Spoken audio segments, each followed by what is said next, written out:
Ciao, benvenuto a questa prima lezione di scacchi.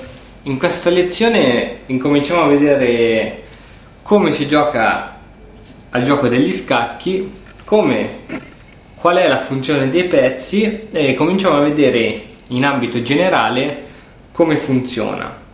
Il movimento dei pezzi lo vedremo nella prossima lezione. Oggi incominciamo ad inquadrare questo magnifico gioco.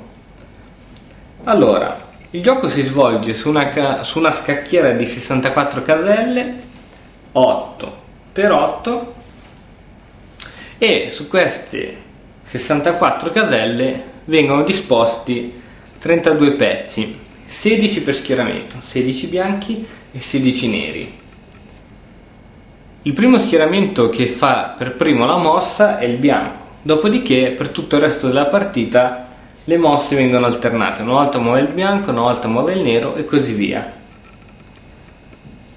Vediamo come vengono posizionati i pezzi su una scacchiera. Come puoi vedere vengono posizionati sulle prime due caselle di ogni bordo. E mi raccomando, la scacchiera deve essere posizionata con la casella bianca in basso a destra. E se possiedi una scacchiera con le coordinate, che sono i numeri e le lettere, nota bene che H1 deve essere in basso a destra, poiché il bianco viene posizionato sulle traverse 1 e 2, mentre il nero sulle traverse 7 ed 8. I pezzi poi si muoveranno finché i due schieramenti non si incontreranno e incominceranno a sfidarsi. Vediamo quindi come si posizionano i pezzi. Allora, vediamo uno per uno come si mettono, così. Allora, ai lati ci sono le torri. Ovviamente c'è una coppia di torri per ogni schieramento.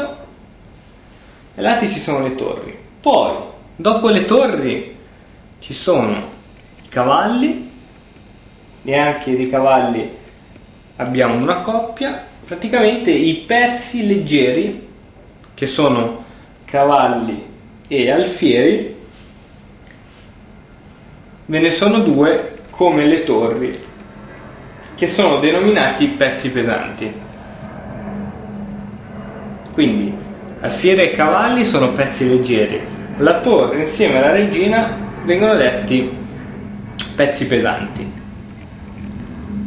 Adesso abbiamo visto torri, cavalli, alfieri. Ora, come bisogna fare per non sbagliarsi a mettere il re e la regina? È semplicissimo. Allora, c'è questo detto, diciamo, che ti può aiutare molto, ovvero regina bianca su casa bianca. Infatti la casa di uno è bianca, e regina nero sul nero. Ovviamente le regine si devono sempre guardare come i due re, e infatti è sbagliato invertire la regina che non guarda la regina. Sono praticamente completamente simmetriche le cose. Quindi regina bianca sul bianco, regina nera sul nera, e se hai sempre la scacchiera con le coordinate, la donna in D1.